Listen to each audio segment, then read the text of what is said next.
Hamas ऐं Israel विच में क़ैदियुनि जे ॾे वठि जे मामले ते मुआहिदो थी वियो आहे। अरब मीडिया दावा कई आहे त ॿिन्ही धुरियुनि में केतिरनि ई ॾींहंनि खां ॻाल्हियुनि बाद इहो मुआहिदो थियो।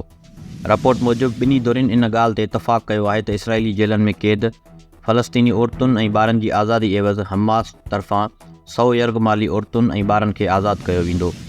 रिपोर्ट में ज़रियनि जे हवाले सां ॿुधायो वियो त इंसानी बुनियादनि ते तइ थियल इन मुआहिदे जे हवाले सां केतिरनि ई हफ़्तनि खां ॻाल्हियूं जारी हुयूं।